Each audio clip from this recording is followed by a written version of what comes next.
Bismillahirrahmanirrahim. Assalamualaikum warahmatullahi ta'ala wabarakatuh. Alhamdulillahi rabbil alamin. Wa sallallahu ala sayyidina Muhammadin wa ala alihi wa sahbihi wasallam. Amma ba'du. Saya tidak akan membuat muqaddimah yang lama-lama.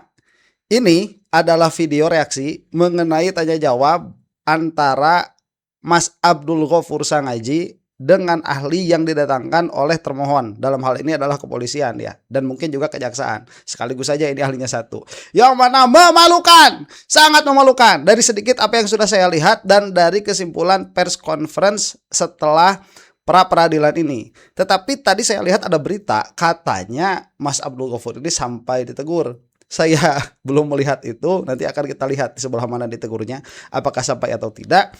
Hanya saja dari sedikit yang saya lihat juga tadi, ini menjadi bumerang bagi kepolisian dan bagi para termul yang selama ini mengatakan Ova sudah berkata, pret. Itu tidak bisa dijadikan dalil keaslian ijazahnya Joko Widodo. Baik, supaya tidak lama-lama, kita saksikan saja. Ada dua sumber video, yang satu dari Kompas, yang satu dari Mas Abdul Ghafur. Tapi saya lebih memilih yang dari Mas Abdul Ghafur karena kelihatan mukanya. Mukanya kelihatan nih, ahli yang tidak ahli. Kita saksikan, check it out. Saudara ahli, saya ingin menanyakan beberapa pertanyaan. Apakah menurut saudara ahli suatu perkara yang telah dinyatakan lengkap P21 apakah tetap bisa dijadikan sebagai objek permohonan pra peradilan atau tidak dalam hal menguji penetapan tersangka? Mohon saudara ahli jelaskan secara tegas apa dasar hukum yang menjadi landasan pendapat saudara, apakah terdapat ketentuan hukum acara yang secara spesifik mengatur hal itu dalam KUHP? Ya, kalau secara spesifik ya saya tidak menemukan ya, karena itu hanya secara spesifik KUHP menegaskan bahwa salah satu dengan penambahan ya di dalam putusan MK bahwa yang menjadi kewenangan pra peradilan adalah menguji sah atau tidak sahnya penetapan tersangka. Nah, penetapan tersangka itu kapan? Sampai sebelum adanya pemeriksaan di sidang pengadilan ya. Nah, jadi ketika masih belum dimulai persidangan di pengadilan dalam pokok perkara, yang artinya masih diberikan hak bagi pemohon untuk mengajukan pra peradilan. Baik, berarti jelas ya. Saudara ahli tadi, saudara jelaskan bahwa permohonan pra peradilan tidak bisa direvisi atau katakanlah direnvoy. Bisakah saudara ahli jelaskan ketentuan hukum acara pidana mana yang mengatur bahwa permohonan pra peradilan tersebut tidak bisa direnvoy, tidak bisa diperbaiki pada saat penyampaian replik? Tadi saudara sudah menjelaskan misalnya berbeda dengan surat dakwaan, dasar hukumnya ada di dalam KUHP, tetapi untuk permohonan pra peradilan, apakah saudara mempunyai referensi dalam hukum acara pidana untuk memperkuat dalil saudara? Ya, tadi ketika pemohon mengajukan pertanyaan kan sudah saya jawab bahwa saya tidak menemukan apa, tapi itu adalah pendapat saya. Saudara ahli, pernahkah saudara ahli membaca jurisprudensi Mahkamah Agung nomor 21 Kapit Pra Peradilan 2018? Ya, ada juga jurisprudensi Mahkamah Agung nomor 01 Kapit Peradilan 2016 yang menyatakan bahwa perubahan petitum yang bersifat mempertegas, mempersempit atau menyesuaikan dengan jawaban termohon dapat dilakukan pada saat replik dan bukan dianggap sebagai permohonan baru. Saudara pernah membaca putusan Mahkamah Agung? Kan sudah saya bilang saya belum membaca. Berarti belum membaca. Saudara hanya opini saudara saja ya. Sementara kita punya jurisprudensi aja. Baik. Sebentar. Ini Mas Abdul Ghafur Sangaji. Top. Ini adalah challenging keahlian. Bener nggak ahli yang dibawakan ke persidangan itu dari kepolisian? Kalau cuma ngomong begitu mah ini hanya pendapat saya. Nggak usah jadi ahli, jadi YouTuber aja kayak saya udah. Ya, malu-maluin. Tanya ahli sudah baca belum? Saya belum baca. Ini pendapat saya. Ada tidak ketentuan KUHP-nya? Tolong sebutkan pasal berapa. Saya nggak tahu. Pret. Lanjut, saudara ahli. Lanjut, Mas Ghafur. Tadi saudara ahli jelaskan aspek sah tidaknya penetapan tersangka adalah menguji ada atau tidaknya minimal 2 alat bukti sebagai dasar penetapan tersangka. Berdasarkan putusan Mahkamah Konstitusi ya, saudara ahli ya. Baik. Saudara ahli, tadi saudara ahli katakan bahwa tidak disoal minimal 2 alat bukti apa saja dalam menetapkan seseorang sebagai tersangka. Namun dalam proses penyidikan, penerapan adanya 2 alat bukti permulaan seringkali didasarkan pada saksi, keterangan ahli, dan surat.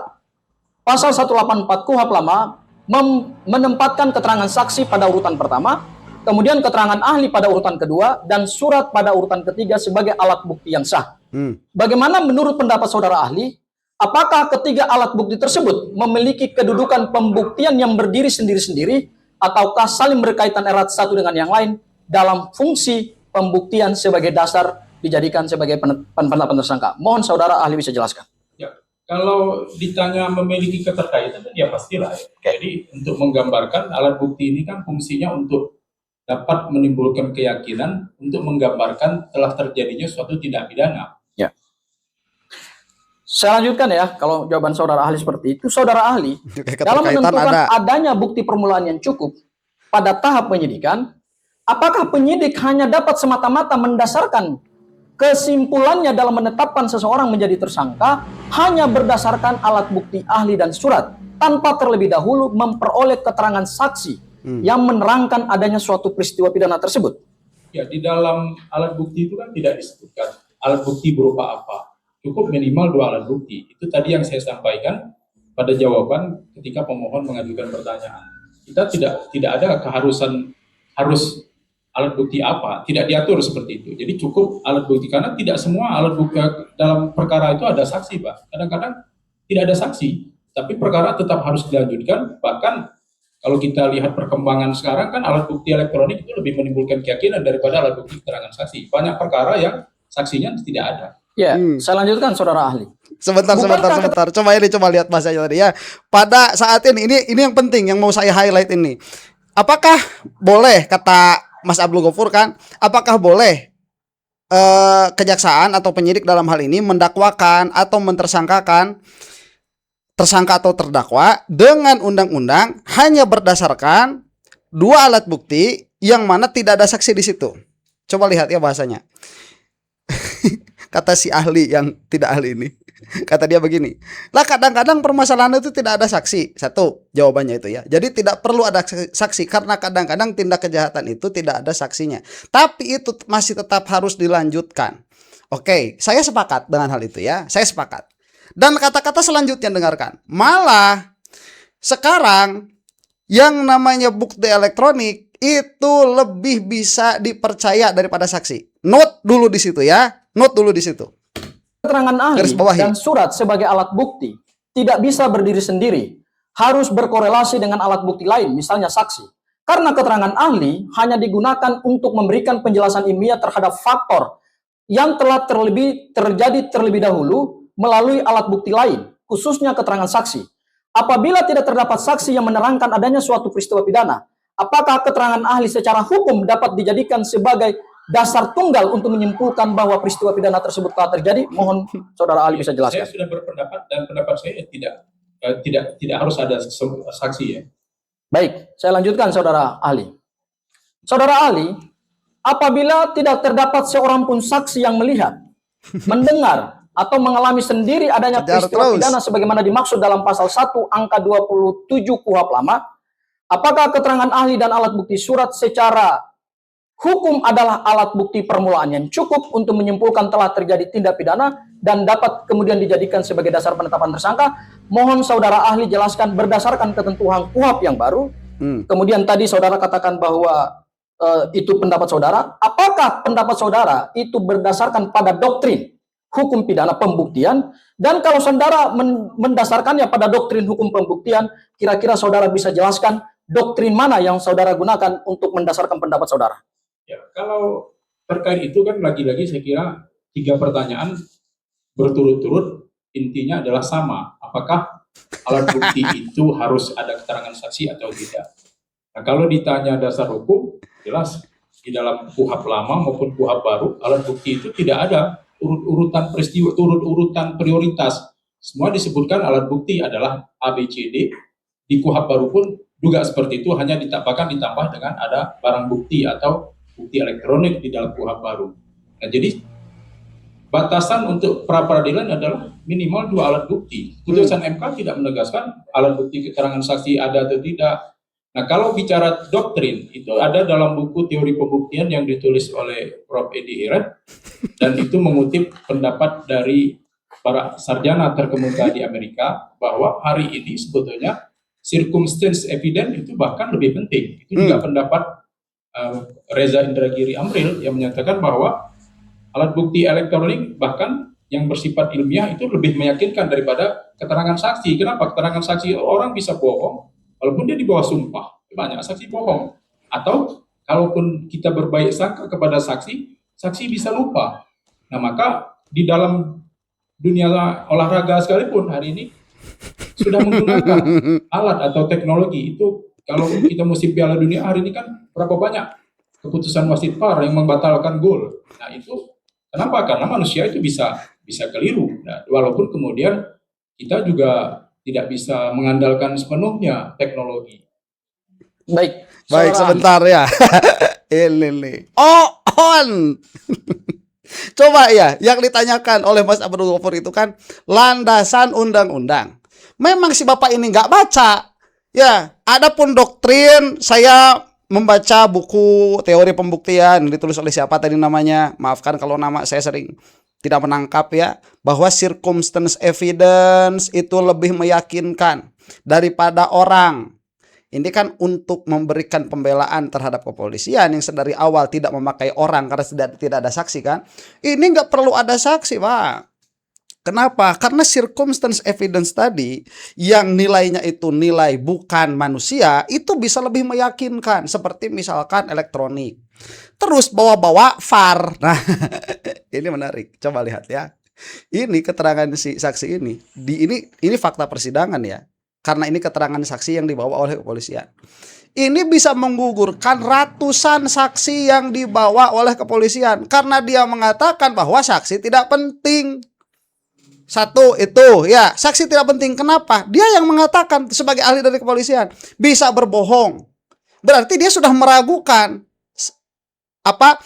ahli yang dibawa oleh kepolisian itu sudah memberikan nilai keraguan kepada barang bukti atau alat bukti yang mereka bawa sendiri ke dalam permasalahan ini.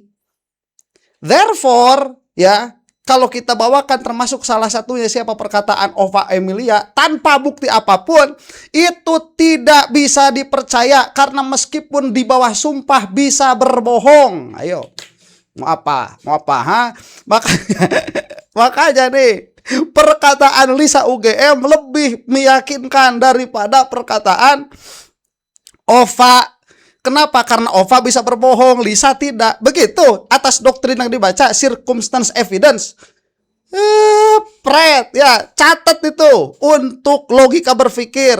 Gak tahu kalau logika hakim saya tidak tahu. Untuk logika berpikir kita nih supaya jelas. Dia sudah membatalkan ratusan saksi dan sudah membatalkan omongan Ova UGM. Ini tidak bisa dipercaya. Tuh, makanya kita minta data-data yang berupa KKN-nya Jokowi. Ya, itu yang kita minta karena memang tidak bisa dipercaya.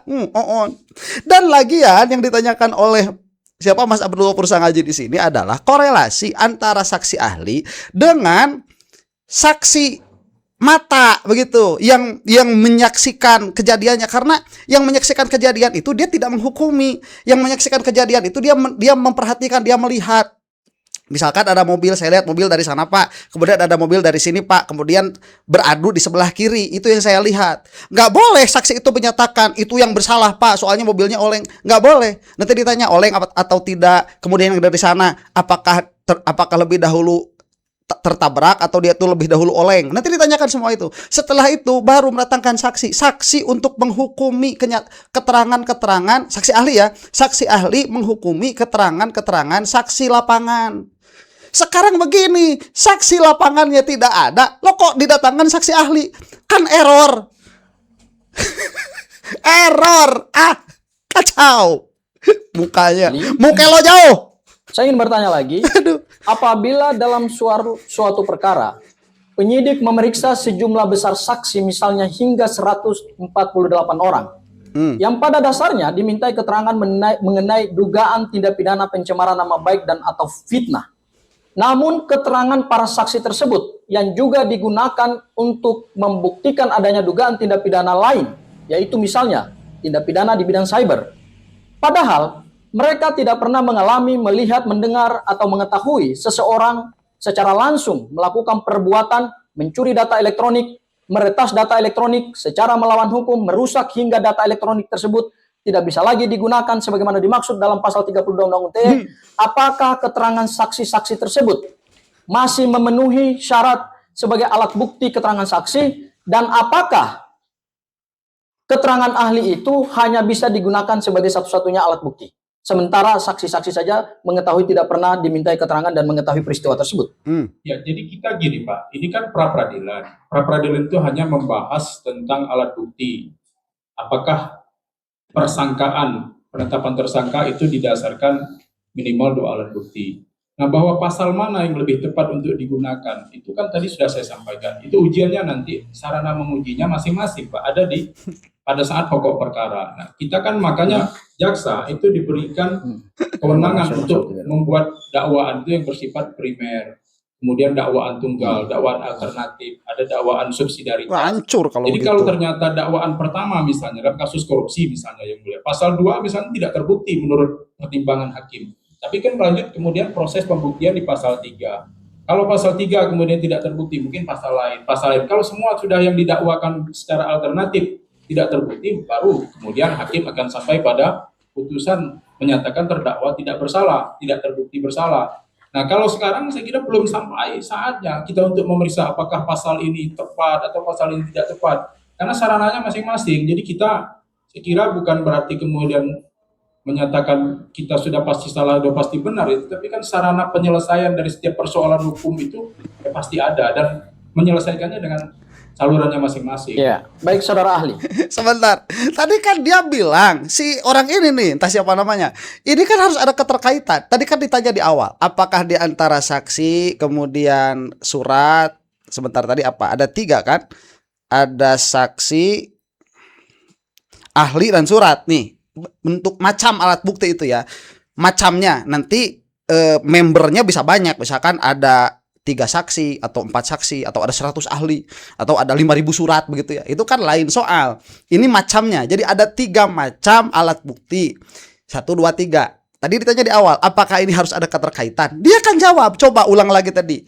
Iya, itu harus ada keterkaitan, jelas harus ada keterkaitan antara saksi, ahli, sama surat. Ya masa saksinya yang melihat adalah saksi korupsi, tapi suratnya surat yang dipakai wadah gorengan ya, surat koran, kan nggak nyambung begitu. Itu harus nyambung, harus ada persambungannya. Tapi di sini dia mengatakan, ya kan ini meskipun tidak ada keterkaitan, tapi kan kejaksaan punya kewenangan untuk melemparkan pasal-pasal terus. Makanya di dalam korupsi, kata dia nih tadi, di dalam korupsi kita ada dakwaan primer, ada dakwaan sekunder. Dakwaan ini kalau tidak terbukti kita lanjut kepada dakwaan yang lain. Nih ya Oon, bukan itu yang ditanyakan. Yang ditanyakan dakwaan-dakwaan ini saat dia masuk didakwakan di persidangan, kan harus ada permulaan barang buktinya dulu. Permulaannya ini linear atau tidak dengan dakwaan.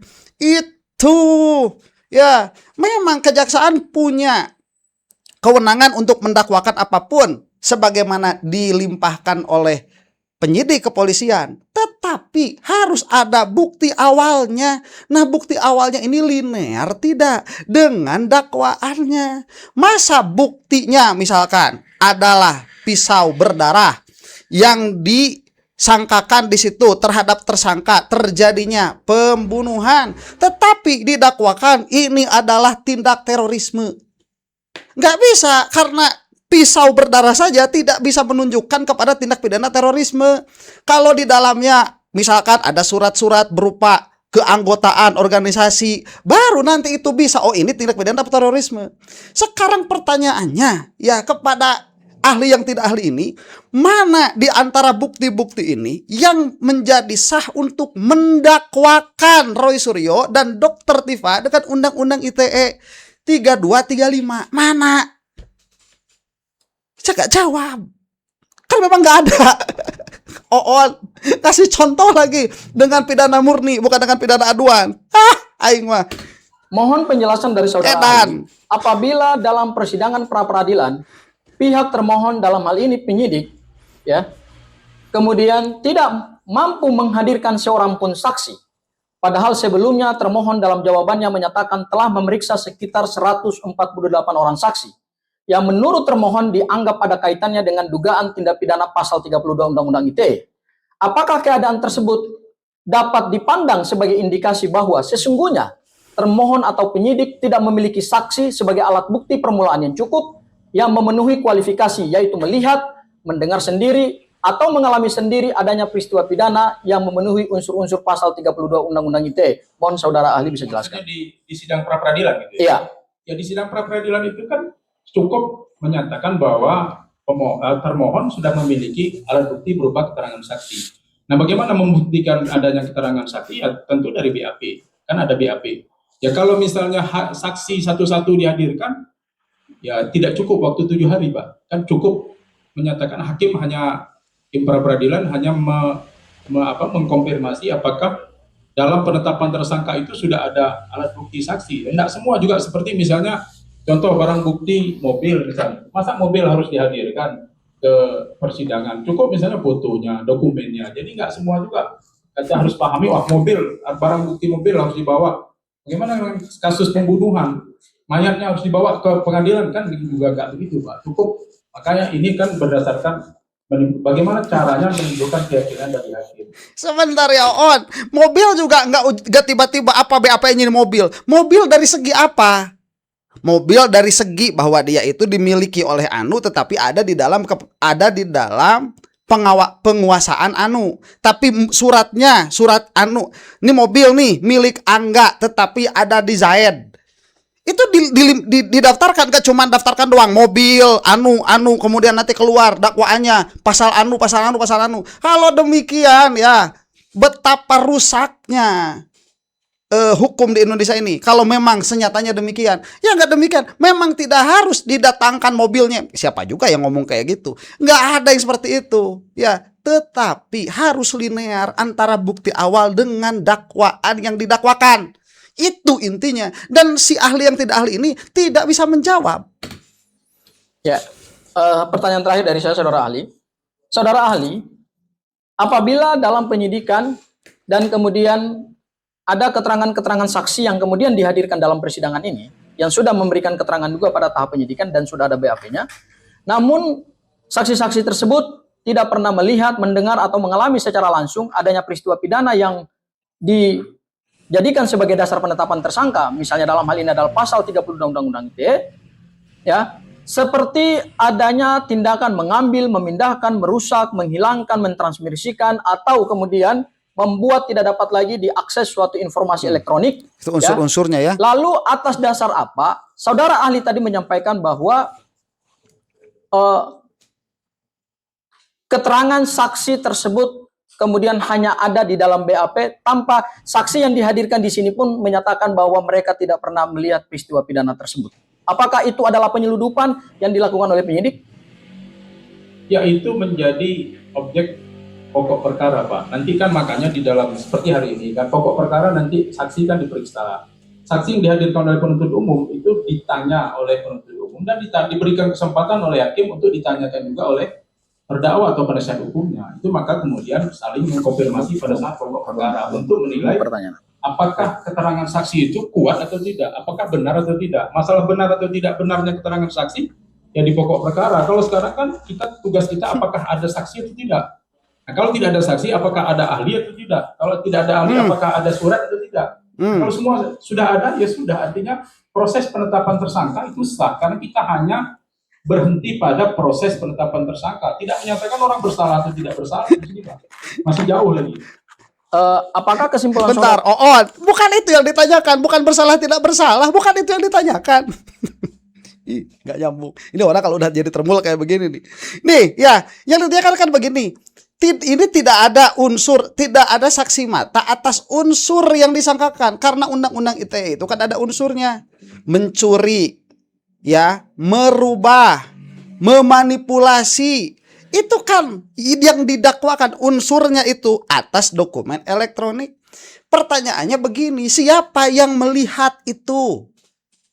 Kan tidak ada. Kemudian kalau tidak ada, kan harus ada keterkaitan. Kemudian ahli ini keterkaitannya dengan apa? Menyatakan keahliannya. Kan tidak ada. Saksi matanya juga nggak ada. Kok tiba-tiba loncat ke saksi. Kalau atas surat, surat yang mana? Karena yang dikeluarkan ini adalah apa namanya itu, judul-judul YouTube yang sudah kemarin keluar di dakwaannya Dr. Tifa. Jadi pada akhirnya ahli ini berdiri sendiri. Nah, itu bukan satu alat, bukan dua alat bukti, meskipun ratusan ahli, 148 ahli di situ.